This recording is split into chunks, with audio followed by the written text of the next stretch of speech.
ஆண்டவராகிய இயேசு கிறிஸ்து நாமத்தினால மறுபடியும் உங்களை சந்திப்பதில் மிகுந்த மகிழ்ச்சி. மீண்டும் ஒரு காணொலி மூலமாக உங்களை சந்திக்கிறதுல தேவன் செய்த தயவுக்காக நன்றி செலுத்துகிறேன். இன்னைக்கு ஒரு தலைப்புல கர்த்தருடைய வார்த்தை நாம கேட்போம்.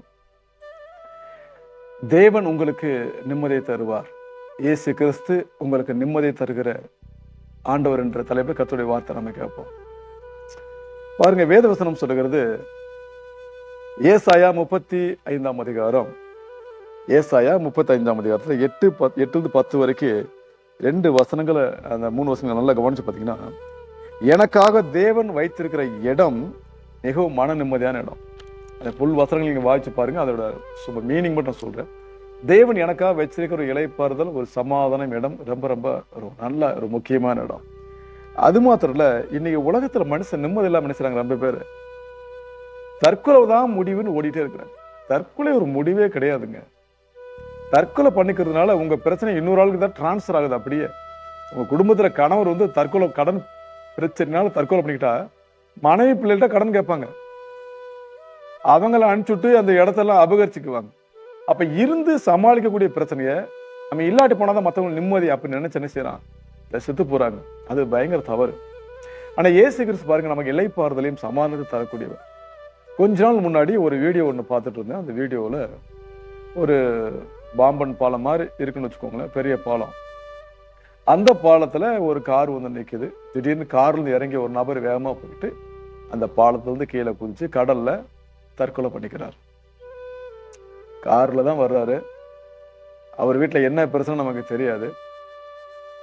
அவ்வளவு தூரம் மன அழுத்தத்துல இருந்திருக்காரு. நேத்து முந்தானத்து ஒரு பேப்பர் படிச்சுட்டு இருக்கும்போது அதுல ஒருத்தர் தற்கொலை பண்ணிக்கிட்டாரு. அது சொல்லப்பட்ட வார்த்தை என்னன்னா, என் காதுல யாரோ ஒருத்தர் பேசிட்டே இருக்காரு, என் கூட வந்துரு, நீ பூமியில் இருக்காத, என் கூட வந்துருன்னு யாரோ பேசிட்டே இருக்கிறாங்க, அதனால நான் தற்கொலை பண்ணிக்கிறேன், எல்லாரும் மன்னிச்சிருங்கன்னு லெட்டர் எழுதிட்டு தற்கொலை பண்ணிக்கிட்டாரு. நான் ஏன் சொல்றேன், இந்த உலகத்துல வந்து மனுஷனுடைய நிம்மதியை கெடுக்கிறதுக்கு சாத்தான் பல வகையில பல திட்டங்கள் திட்டுறான். நீ செத்து போனதான் உனக்கு நல்லது, நீ செத்தா உனக்கு நிம்மதி, நீ செத்து போன எல்லா பிரச்சனைக்கும் முடிவு வந்துருச்சு அப்படின்னு என்ன செய்யறான் சாத்தான் வந்து என்ன செய்யறான், மனுஷனுக்கு தவறான ஒரு போதனையை சொல்றான். வேத வசனத்தின்படி நான் சொல்றேன், பைபிள் படி நான் சொல்றேன், மனுஷன் தற்கொலை பண்ணி கொண்டா அதுக்கப்புறம் தான் அவனுக்கு பிரச்சனை அதிகமாகுது. இன்னொரு லைஃப் இருக்கு, அவனுக்கு இன்டர்னல் லைஃப் இருக்கு. அந்த நித்திய வாழ்வுக்குள்ள போகணும்னா மனுஷன் தற்கொலை பண்ணிக்கொள்ள கூடாது. அவனுடைய ஆயுசு நாட்கள் பூரணமா எப்பொழுது முடியுமோ அப்படிதான் சொல்லணும், அப்படிதான் போகணும். நோய் இருந்தாலும் பிரச்சனை இருந்தாலும் எதிர்த்து போராடணும். அதுக்காக நம்ம சாகுறது வந்து தவறு. அற்ப ஆயுசுல நம்முடைய ஜீவன் போகக்கூடாது. எவ்வளவு பெரிய பிரச்சனையா இருக்கட்டும், எவ்வளவு பெரிய நோயா இருக்கட்டும், டாக்டர்ல ஒண்ணுமே பண்ணபடியா சொல்றாங்களா, பரவாயில்ல, முடிஞ்ச அளவுக்கு எதிர்த்து போராடுவோம். ஒரு முறை ஒரு ரொம்ப முடியாத ஒரு நோயாளியை நான் பார்த்தேன். அவர் ரொம்ப நோய் முத்திருச்சு அவருக்கு. ஆனா பாருங்க, அவங்க வீட்டுக்காரங்க எல்லாம் கவலையா இருக்கிறாங்க. அவர் சாதாரண ஹாஸ்பிட்டல் பெட்ல நியூஸ் பேப்பர் படிச்சுட்டு இருக்காரு. நான் அவரை பார்த்து கேட்டேன், என்னங்க டாக்டர் இப்படி சொல்லியிருக்காங்க உங்களுக்கு, நீங்க என்ன நியூஸ் பேப்பர் படிச்சிருக்கு, கவலை இல்லையா? அவர் சொன்னார், நான் கவலைப்பட்டா உயிர் திரும்ப வந்துருமா, நான் கவலைப்பட்டா என் சரீரம் திரும்ப வந்துருமா, வராது இல்ல, அப்ப வராதுன்னு தெரிஞ்சு நான் ஏன் கவலைப்படணும் அப்படின்னு நியூஸ் பேப்பர் படிச்சுட்டு இருக்காரு. பாருங்க, இதே கிறிஸ்துவுக்குள்ள இருக்கிற மனுஷனுக்கு கூட இந்த அளவுக்கு நாலேஜ் ரொம்ப பேர் இருக்கிறது இல்ல. ஒரே புலம்பல் ஒப்பாரி அழுதுகிட்டே இருப்பாங்க. ஐயோ போச்சு, என்னால முடியல, காப்பாற்ற முடியல அப்படி சொல்லி அழுதுட்டு இருப்பாங்க. பாருங்க, ஒரு உலக மனுஷனுக்கு அவனுக்கு இருக்கிற ஒரு தெளிவு பாருங்க. இது வந்து நோய் முத்தி போச்சுன்னா மரணம் வரும்னு அவனுக்கு தெரியும்.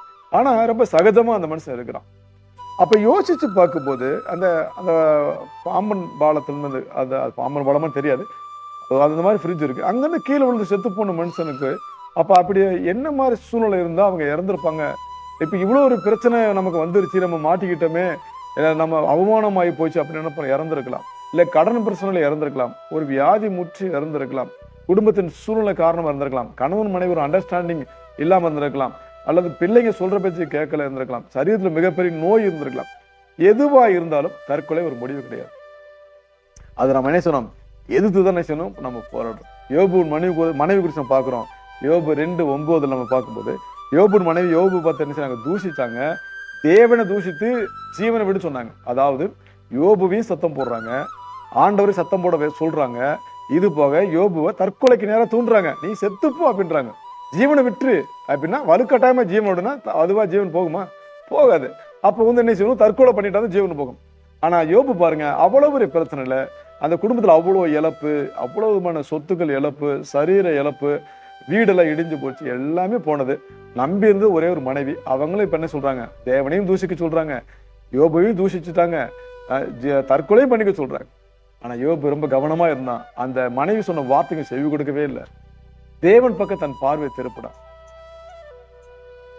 ஆண்டவர் மறுபடியும் எந்த மனைவி தூஷிச்சாங்களோ அதே மனைவி தான் கூட்டு மறுபடியும் யோபோடு சேர்த்து வச்சார். மறுபடியும் அவர்களுக்கு 10 பிள்ளைங்க. அதுக்கப்புறம் யோபோட லைஃப் ரொம்ப அருமையா இருந்ததா நாம பார்க்கிறோம். நான் என்ன சொல்றேன்னா, நிம்மதி மனுஷனுக்கு ரொம்ப ரொம்ப முக்கியம். அதை நீங்க எந்த சூழ்நிலை நினைச்சுக்கூடாது, நீங்க வந்து நினைச்சுக்கூடாது, இழந்து போகக்கூடாது. மனசு நிம்மதி இல்லாம போறதுக்கு காரணம் தெரியுமா? அதிகமான பண ஆசை, அதிகமான பெருமை, தேவையில்லாத பிரச்சனைகளை மாட்டிக்கொள்றது. ஒரு சின்ன பிரச்சனை இருக்கும்போது அதை விட்டுவிட மனசு இல்லாம சண்டை பெருசாக்கி, நான் தான் கெட்டிக்காரன், நான் ஏன் பக்கம் நியாயம் இருக்கு, நான் நல்லவன் சொல்லிட்டு வச்சுருவாங்க. சண்டை பெருசு பண்ணிட்டே இருப்பாங்க. சாத்தான் அதை தான் பயன்படுத்துவான். யார் வீக்கா இருக்கவங்களும் அதுல சாத்தான் பயன்படுத்திக்குவோம். நீங்கள் நானும் கிறிஸ்துவுக்குள்ள தேவனை பற்றுகிற விசுவாசம் நம்ம இருந்தோம்னா நிம்மதி நமக்குள்ளதான் இருக்கும். நான் சமாதானத்தை வச்சுட்டு போறேன், உலகம் தருகிற சமாதானத்தை போல அல்ல. இந்த சமாதானத்தை யாரும் உங்களுக்கு எடுத்துக்கொள்ள முடியாது, நீங்க எடுத்துக்கோங்கன்னாரு. அந்த சமாதானத்தை நாம் எடுத்துக்கொள்ளும் போது நமக்கு நிம்மதி எப்பயுமே பெர்மனண்டா இருக்கும். தற்கொலை எண்ணங்கள் வராது, பிரச்சனை வராது. எந்த சூழ்நிலை இருந்தாலும் பரவாயில்ல, நம்ம என்ன செய்யலாம், ஏத்து நிக்கலாம், பார்க்கலாம், முயற்சி பண்ணலாம், இன்னும் உயிர் வாழ்றதுக்கு தேவையான அத்தியாவசியத்தை நம்ம தேடலாம் அப்படின்னு அந்த முயற்சி இருக்கும். இன்னைக்கு இந்த வீடியோ பார்க்குற நீங்க ஒரு முயற்சி கண்டிப்பா நீங்க எடுத்தாகணும். எந்த சூழ்நிலையிலும் தற்கொலை பண்ணிக்கிறாதீங்க. உங்களுக்கு நிம்மதி தரக்கூடிய தேவன் ஒருவர் இருக்கிறார். நிச்சயமா உங்கள் வாழ்க்கையில பெரிய நிம்மதியை கொடுத்து ஆசீர்வதிப்பார். இப்ப உங்களுக்காக நான் ஜெபம் பண்ண போறேன். நீங்க எங்களோடு சேர்ந்து சின்ன ஒரு ஜெபம் பண்ணலாமா? பரிசுத்தமுள்ள பிதாவே, இந்த வேலைக்காக ஜெபிக்கிறோம். இந்த வீடியோ பார்க்குற ஒவ்வொருத்தரும் சமூகத்தில் ஒப்பு கொடுக்கிறோம். ஆண்டவர் அவர்களுக்கு தேவையான நிம்மதி, சமாதானம், சந்தோஷத்துக்கு ஆசீர்வதிங்க. எந்த சூழ்நிலையிலும் அந்த தற்கொலை எண்ணங்கள் இவர்கள் வரவே கூடாது. தேவன் பாதுகாத்துக் கொள்ளுங்க. இயேசு கிறிஸ்துவ நாமத்தில் ஜெபிக்கிறோம் நல்ல பிதாவே, ஆமென். God bless you. மறுபடியும் இன்னொரு வீடியோ சந்திக்க வரைக்கும் உங்களுக்கு விடைபெறுகிறேன்.